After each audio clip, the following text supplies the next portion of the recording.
Imagine waking up to find a ghostly face staring back at you from your kitchen floor. This wasn't a dream or a trick of the light. It was the reality for a family in a small Spanish town. And what followed would become one of the strangest and most persistent paranormal mysteries of the 20th century. A phenomenon that would baffle scientists, intrigue paranormal investigators, and terrify those who lived with it. This is the story of the Belmez faces. The story begins in August of 1971 in the town of de la Moraleda, a quiet place in southern Spain. The home belonged to a woman named who lived a modest life in her village. One morning, she noticed something unusual on the concrete floor of her kitchen. At first, it looked like a stain, the kind you might ignore if you had been cooking or spilling water. But the shape grew clearer. Soon, it wasn't just a stain, it was a human face. The face looked male, with a grim expression, the eyes dark and hollow, the mouth closed in a stiff line. The details were striking, as though someone had painted the image right into the cement, tried to wash it away, scrubbing the floor with water and soap, but no matter what she did, the face remained. She even tried covering it, hoping it would fade. Instead, it seemed to grow darker and more defined, almost as if her effort to erase it gave it more strength. This wasn't just strange, it was terrifying. Imagine standing barefoot in your kitchen and realizing that the floor beneath you was staring back. Every time walked across her kitchen, she couldn't escape the eyes fixed on her. Her family noticed it too. They gathered around, whispering, trying to explain the unexplainable. At first, they thought it was a trick of the concrete, maybe a patch of dampness or discoloration. But soon it was clear this was no ordinary stain. Word spread quickly. In a small town, gossip travels fast, and before long, neighbors came to see the mysterious face for themselves. Some believed immediately that it was supernatural. Others accused of painting it herself as a prank or to draw attention. But when people tried to scrape the face away with tools, the cement resisted. The image wasn't painted on the surface. It seemed embedded deep within the floor, as though the face had risen out of the stone itself. The family was disturbed by the constant presence of the image, and eventually they decided to remove the section of concrete entirely. Workers broke apart the kitchen floor with picks and shovels, digging down to replace the slab with fresh cement. For a moment, it seemed like the problem was solved. But within days of laying the new concrete, another face appeared. Then another. Soon the kitchen floor was no longer just a surface to cook and eat on. It had become a canvas for something unseen, something no one could control. The faces began to multiply. Some looked male, others female. Some appeared sorrowful, others angry. They shifted and changed over time, as though alive, fading in and out of clarity. Witnesses described them as ghostly, with eyes that seemed to follow you when you moved through the kitchen. For and her family, this was no longer just a curiosity, was a nightmare. They couldn't escape the faces no matter what they did. Imagine living in a home where the ground itself feels haunted. You wake up to make breakfast, and you see a new set of eyes staring from the tiles. You kneel to wash the floor, and the more you scrub, the more the features sharpen into focus.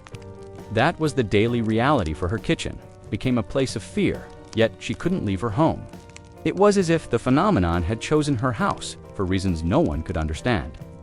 Soon, investigators and reporters arrived in Belmez to see the strange phenomenon firsthand. Scientists brought equipment to study the floor, trying to determine if there was any paint, chemicals, or natural processes that could explain the faces. What they found shocked them. Tests showed no trace of paint or dye. The faces weren't drawn or painted by hand. Instead, they seemed to be part of the cement itself, as if the chemical makeup of the concrete was shifting into images. The more they studied, the stranger it became. Skeptics insisted it had to be a hoax. They suggested that her family could have treated the floor with chemicals that reacted with the lime in the cement, creating patterns that resembled faces. But this theory didn't fully explain why the faces would change over time, or why new ones kept appearing even after the concrete was replaced. Paranormal investigators offered another explanation. The faces were psychic impressions, born from strong emotions or restless spirits tied to the land. This theory gained weight when locals began to recall that the house was built on land once used as a cemetery. Some believed the images were the souls of the dead trying to make themselves known, their faces pushing through the barrier of the living world into the stone beneath feet. This idea wasn't so far-fetched for those who lived in Belmez. Old stories of ghosts and hauntings were common in rural Spain, and the idea that the dead might leave their mark on a place was not new. But in the case of the Belmez faces, the evidence wasn't just a whispered story or a fleeting shadow. It was something you could see with your own eyes, something that resisted erasure, something that returned again and again. By the time more faces appeared, the house was no longer a private residence. It became a place of pilgrimage for those curious about the paranormal. Journalists, photographers, scientists, and priests all crowded into the small kitchen, staring down at the grim, sorrowful images pressed into the floor. Some visitors left convinced they had seen proof of the supernatural. Others left shaking their heads, unable to accept what they had witnessed. And through it all, and her family had to live in the middle of the phenomenon. Imagine trying to sit down to dinner while strangers leaned over your kitchen floor, snapping photos and whispering about the dead. Imagine raising children in a house where every crack and stain on the floor was studied as a potential new face. What began as one mysterious figure had grown into a spectacle that brought both attention and dread. The Belmez faces were not fleeting. They did not vanish after weeks or months. They remained, shifting and reappearing for decades, challenging every attempt at explanation. They became more than just an oddity. They became one of the most famous cases of supposed paranormal activity in the world. If you want to continue exploring the strange and terrifying mystery of the Belmez faces, make sure to like, comment, and subscribe to Belmez because this is just the beginning. Imagine being one of the scientists called into a quiet little town in Spain because people swore ghostly faces were forming in a kitchen floor. At first, you might expect a hoax, a trick of paint, or maybe even an overactive imagination spreading like wildfire through gossip. But when you arrive and actually see the strange images pressed into the concrete itself, faces with eyes, noses, mouths, even expressions, it becomes something else entirely. That is exactly what happened in Belmez.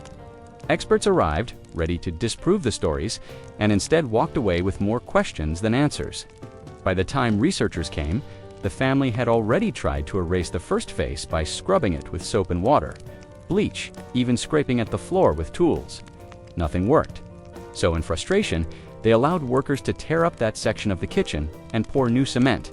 For anyone expecting the mystery to end there, the shock came within a week. Another face appeared, sharper and darker than before. This second face looked more deliberate, almost like someone had etched it into stone, yet analysis would later prove that no such tools were involved. News spread beyond the town, and suddenly scientists and journalists wanted to see it for themselves. Imagine the scene, reporters kneeling on the kitchen floor, snapping photographs, while local officials stood awkwardly in the cramped space trying to make sense of what they were looking at. Skeptics in the room would mutter about fraud, but even they couldn't explain why the faces had depth, as if woven into the chemical makeup of the concrete rather than painted on top. Eventually, investigators decided they needed to test it in the most direct way possible. The kitchen floor was dug up under strict supervision. Chunks of concrete containing the mysterious faces were cut out and sent to laboratories. Fresh cement was laid down, smooth and clean. For the first few days, the floor remained ordinary, which led skeptics to claim victory. But then it happened again. Another face rose to the surface, faint at first, then gradually becoming darker, like a photograph developing in a tray of chemicals. This destroyed any argument that the original family members had painted or carved the figures as a prank, because the new concrete had been mixed and poured under the eyes of officials. To understand why scientists were baffled, you have to picture what the tests showed. Samples of the floor were studied for traces of paint, dyes, or natural pigments that could create the effect of human faces. None were found, no tool marks, no unusual chemical additives. The images weren't on the surface like graffiti. They were embedded into the cement itself, their lines and shades changing as if alive. For a researcher used to solving puzzles with clear evidence, this was a nightmare. Every result only deepened the mystery. Imagine being one of those scientists. Your career built on explaining the unexplainable. And yet you're staring at a face staring back at you from the floor. You might suggest moisture patterns, like how stains sometimes form shapes on walls. But then someone points out that these aren't random blotches. They have symmetry eyes evenly spaced, noses centered, mouths shaped with precision. One even seems to have wrinkles across the forehead, as if aged. Random chance cannot mimic human anatomy with that kind of accuracy, not dozens of times. The deeper investigators dug into the case, the more bizarre details emerged. Locals reported that the faces didn't remain static. Some seemed to change over time, their expressions shifting. A smiling face might become grim. A neutral one might turn into a frown. Others appeared faintly in the background, like a crowd pushing forward through fog, waiting to take shape. If true, this meant the Belmez faces weren't just images frozen in stone, but a phenomenon that evolved. For skeptics, the most natural accusation was trickery. Perhaps herself or someone in the family was secretly painting the faces with chemicals that reacted inside the cement. One theory suggested silver nitrate, a substance that darkens when exposed to sunlight.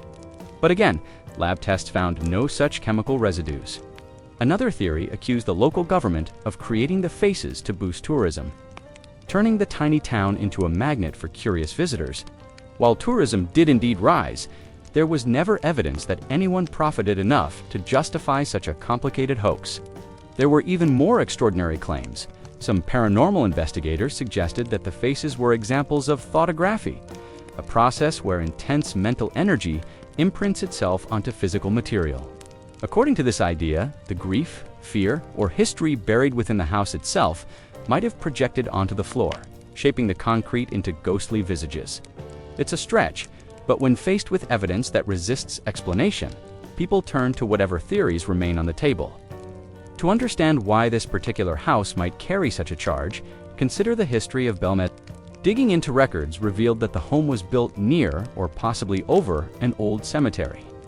In fact, during the excavation of the kitchen floor, workers claimed to have found human remains.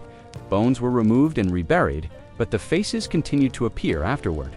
For many locals, this confirmed their worst fears. The images were not hoaxes, but hauntings, the dead literally pressing their faces up from below. Put yourself in the position of the family living with this phenomenon. Every day you cook, eat, and gather in a kitchen where faces stare up from the ground.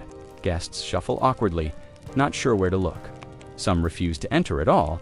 Children might whisper about ghosts. Neighbors might accuse you of witchcraft. And yet, no matter what you do, the images keep returning. Over time, the faces became part of the rhythm of the household. When one faded, another would appear. Sometimes they overlapped, a new face layered over an older one like memories etched into stone. In photographs taken by visitors, you can see the variety, some male, some female, some clear as day, others hazy as if half-formed. Each seemed to carry its own mood: sadness, anger, despair. The investigations stretched on for years. Teams of experts tried different approaches: ultraviolet light analysis, chemical breakdowns, controlled experiments. Each effort ended the same way, with more mystery. The phenomenon simply refused to fit into the neat categories of science. This left the case of the Belmez faces hanging between two worlds, too real to dismiss, too strange to explain. Scientists shook their heads and filed their reports. Paranormal researchers called it proof of life beyond death. Tourists arrived, cameras in hand, eager to see the ghostly floor for themselves. And through it all, the faces continued to emerge, watching silently from the cracked cement of a modest Spanish kitchen. When the Belmez faces first drew worldwide attention, people were divided between wonder and suspicion. On one side, believers claimed the faces were a paranormal phenomenon tied to the dead buried beneath the house. On the other, skeptics argued it was all a hoax created by the family. The hoax theory is perhaps the most common explanation, but when you dig deeper, it raises as many questions as it tries to answer. Skeptics pointed to the fact that the family already had a reputation in the town for odd happenings. Neighbors whispered about ghost stories, strange noises, and the family's connection to spiritual experiences.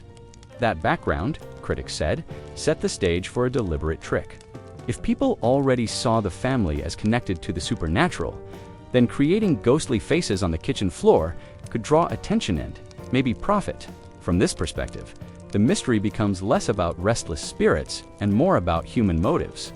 One of the strongest claims in support of the hoax theory came from researchers who suggested the faces were made with a simple chemical compound, something that could be painted into wet or dry cement. Silver nitrate is often mentioned. When applied to a surface, it can stay invisible until exposed to heat or light. At that point, it darkens, leaving behind a permanent stain. A person with even a little knowledge of chemistry could use it to draw shapes, and the results could resemble faces etched into concrete. If this is what happened in Belmez, the family might have painted the images and then used heat from a stove, sunlight, or even boiling water to bring them out. Imagine how simple this would look in practice. Or another family member mixes a solution, paints a rough human face on the floor, and waits. A week later, the faint outline appears. Visitors gasp, the face seems to be forming on its own, when in reality, it was there the whole time. The theory even explains why the faces appear to darken and become more defined over time, because silver nitrate continues to react with exposure. It is a neat and tidy explanation. But tidy explanations do not always fit messy realities. If it was this simple, skeptics ask, then why did multiple laboratory tests fail to detect chemical residues on the floor samples? Tests were carried out by universities and independent investigators who were actively looking for signs of tampering. They expected to find paint or reactive chemicals. Instead, results came back inconclusive. The faces were embedded in the cement in a way that defied the normal behavior of stains or paints. For those who supported the hoax theory, this was brushed off as sloppy testing or contamination. For believers, it was proof that something stranger was happening. The other major question about the hoax theory is motivation. Yes, the family eventually attracted attention, but they did not immediately profit from it. In fact, at first, the family tried to cover the face, even destroying part of their kitchen floor. Think about that for a moment. If you were staging a hoax to gain fame, would your first move be to tear up the evidence? Most hoaxes involve exaggerating or preserving the phenomenon, not destroying it.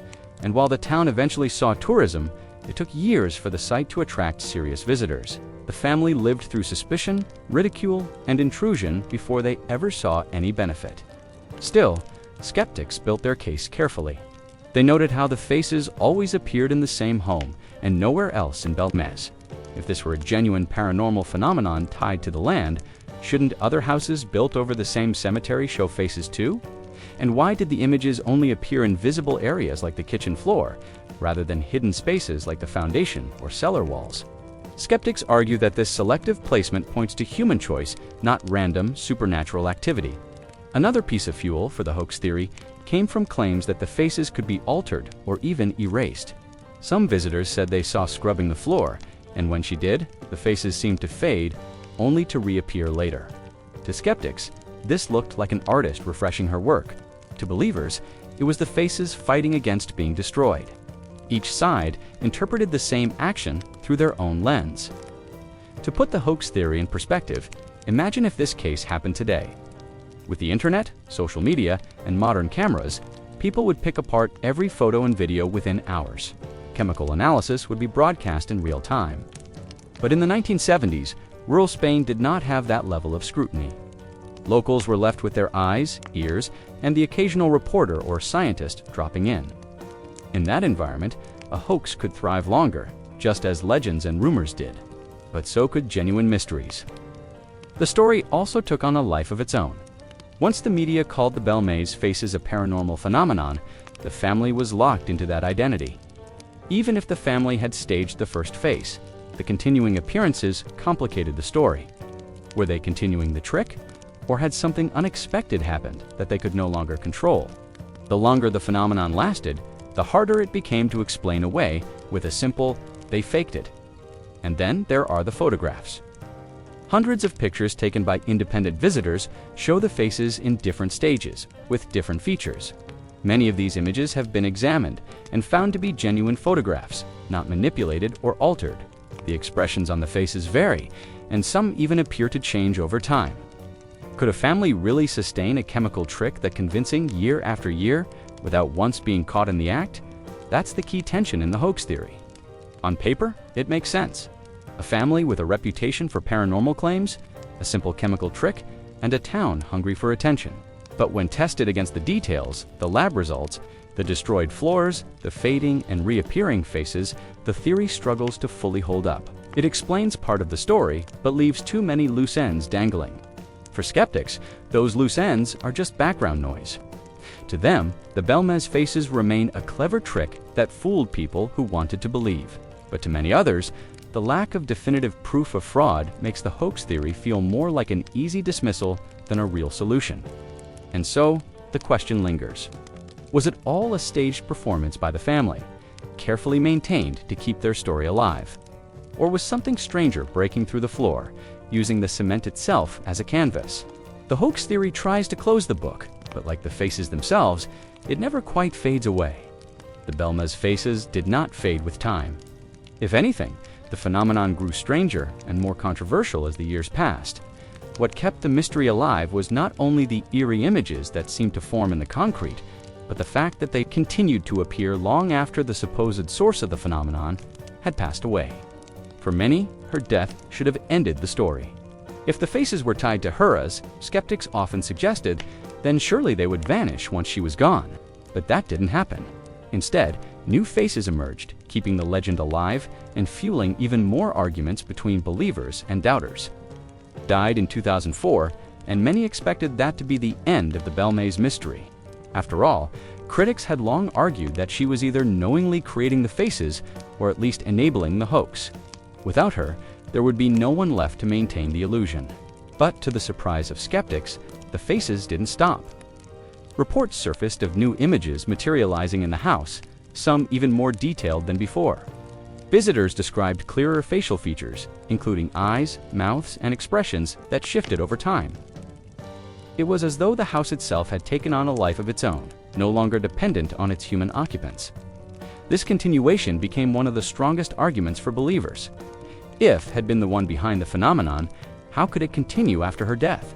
The simplest answer, they said, was that the faces were never a hoax in the first place. Something deeper was happening in Belmez, something tied to the land, the house, or the spirits said to linger there. Skeptics, of course, countered with other explanations. They argued that new owners or caretakers could have taken over the hoax, keeping the story alive for tourism or personal fame. To them, the continuation didn't prove anything paranormal, it only proved that someone else had a reason to keep the mystery going. But this debate missed a crucial point. By the time passed away, the Belmez faces had already become more than just a local curiosity. They had become part of Spain's paranormal folklore, a story told and retold in books, documentaries, and newspapers. That meant the house itself had value, not as real estate, but as a legend. People traveled from around the world to see the faces, and the town of Belmez quietly benefited from the influx of tourists. This is where the controversy deepened. Was the continuation of the faces genuine proof of something supernatural? Or was it simply a way to keep the legend alive for economic and cultural reasons? Tourism certainly played a role. After Esqu's death, the house was opened more frequently to visitors. Guided tours became common, with locals pointing out the most famous faces on the kitchen floor. Some visitors claimed to see faces forming right before their eyes, while others said the marks looked like stains or shadows that people interpreted as human features. It's important to remember how powerful suggestion can be. If someone tells you a certain stain on the floor is a face, your mind begins to see the eyes, nose, and mouth even. If the shapes are random, this psychological effect, known as pareidolia, is a common explanation offered by skeptics. But to believers, pareidolia alone doesn't explain why the shapes consistently resembled faces, and why they appeared in new places even when parts of the floor were replaced. Another factor that fueled the controversy was the sheer persistence of the phenomenon. If the faces were a chemical trick, as many argued, then surely the passage of time, changes in temperature, and renovations would have erased them. Yet they kept returning, not just in the kitchen, but in other parts of the house. Some were smaller, resembling children, while others seemed older and more somber. Photographs taken over the decades show these changes clearly, with new faces emerging while old ones faded away. This cycle made the mystery feel less like a one-time trick and more like an ongoing process. The presence of tourists added another layer of tension. Some people accused the town of exploiting the mystery for profit, turning tragedy into spectacle. Others believed the increased attention corrupted the phenomenon as more outsiders brought new stories, rumors, and even their own interpretations into the mix. Paranormal investigators who visited Belmez often complained that it was hard to separate fact from fiction once tourism became involved. With so many people walking through the house, cameras flashing, and guides pointing out shapes, the line between genuine phenomenon and human influence blurred. But despite the doubts, the Belmez faces kept drawing people in. The story spread beyond Spain, capturing international attention. Paranormal researchers from Germany, the United States, and Britain traveled to the site. Some came away convinced they had witnessed something unexplainable. Others dismissed the entire thing as a trick of light, chemistry, and human imagination. The controversy only deepened with each new investigation. The ongoing debate highlights why the Belmez faces remain such a powerful mystery. They resist easy answers. If it were a hoax, it was one of the longest-running and most carefully maintained hoaxes in modern history. If it were paranormal, it was one of the clearest and most persistent examples ever recorded. Both possibilities strain belief in different ways. A family secretly maintaining a chemical trick for decades, even beyond the matriarch's death, seems unlikely. But so does the idea of spirits imprinting their faces on concrete for generations. Imagine standing in that kitchen today. The floor looks ordinary at first glance, worn by decades of footsteps. Then, under the right light, faint outlines start to take shape. A pair of hollow eyes, the suggestion of a nose, the curve of a mouth frozen in a grimace. It is subtle, but once you see it, you cannot unsee it. Some visitors describe a chill running through them, as if they are being watched. Others shrug it off as coincidence, a smudge that looks like a face only because the brain wants it to. That divide between personal experience and rational explanation is at the heart of the controversy. Adding to the mystery, some researchers pointed out that the faces seem to shift expressions over time. Photos taken months apart sometimes showed differences: eyes slightly more open, mouths twisting into new shapes. To believers, this suggested a living, active force.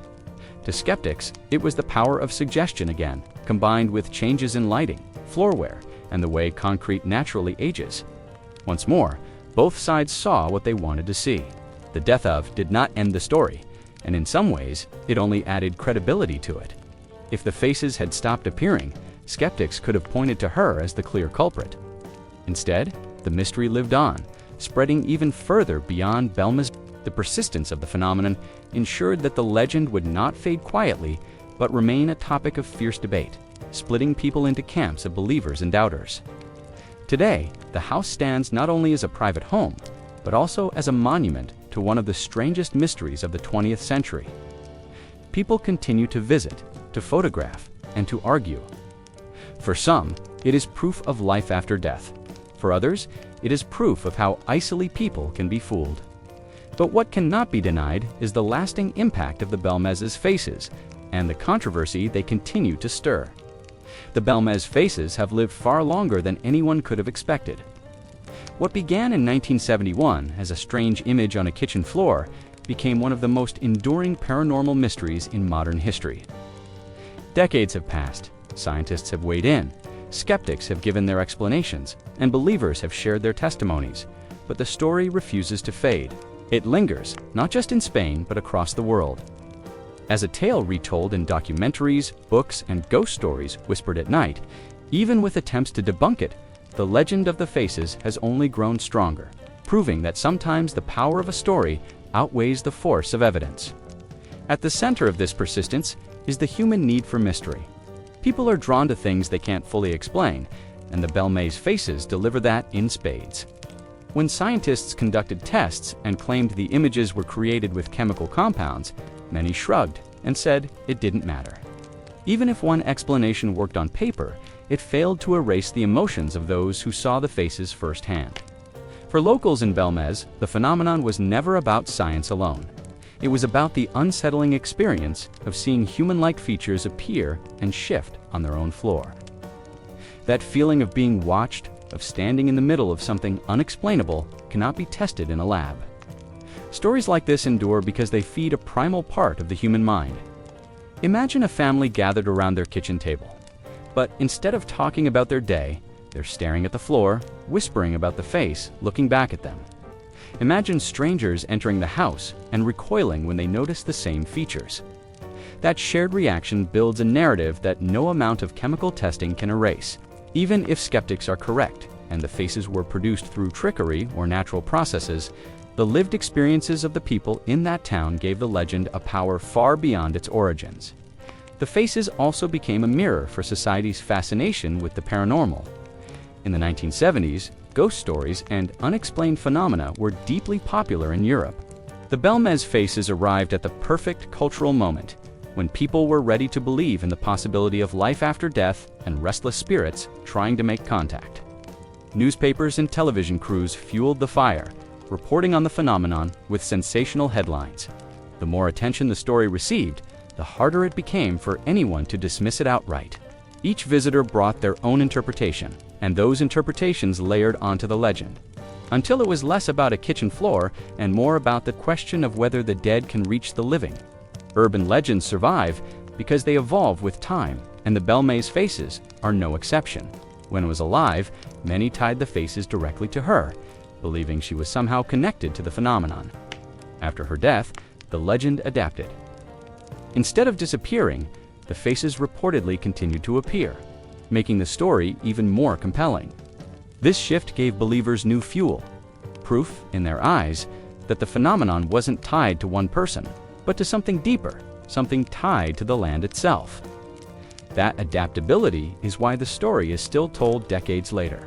It doesn't rely on one explanation or one family.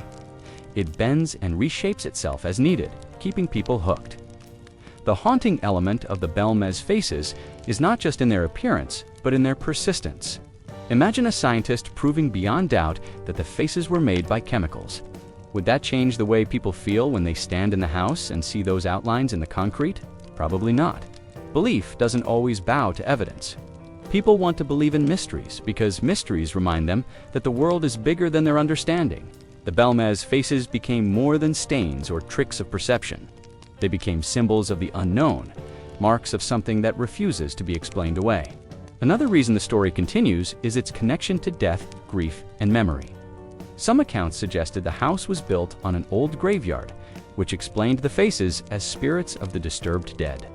Whether true or not, this idea struck a chord with people. Everyone understands the weight of death, and everyone has wondered if those who pass on might still be near. The faces gave that fear and hope a form. To some, they were terrifying reminders that spirits can linger. To others, they were proof that the dead are never truly gone. That dual meaning, both dreadful and comforting, helped cement the legend. Tourism also played a role in keeping the story alive. Once the house opened to visitors, people traveled from across Spain and beyond to see the faces for themselves. Each new set of eyes kept the phenomenon in circulation. Tourists snapped photos, told friends, and passed the story along. Some swore they saw the faces move or change while they were watching. Others said they saw nothing unusual, only stains and shadows. But either way, they carried the story with them, spreading it like ripples on water. The legend became a self-sustaining cycle, powered by curiosity, skepticism, and belief. It's also worth noting how the Belmez faces fit into the larger pattern of global paranormal lore. Just as Americans tell stories about haunted houses or cryptids, Spain found its own unique phenomenon in Belmez. It became part of national identity, a local mystery that drew international attention. This made it less likely to fade. To many Spaniards, the Belmez faces weren't just an oddity, but a cultural symbol, proof that their land held mysteries as strange and captivating as any in the world. That sense of pride, mixed with curiosity, added yet another layer to why the story persists. The power of the Belmez faces lies in their simplicity. They aren't grand apparitions floating through the air or poltergeists throwing objects across a room. They are quiet, almost subtle, images pressed into stone. That subtlety makes them more believable. People can accept a face in a floor far more easily than they can accept a ghost hovering in the hallway. The realism of the phenomenon faces, where faces shouldn't be strikes at the uncanny valley in the human brain. It is just close enough to real to feel wrong, and that wrongness lingers with people long after they've left the house.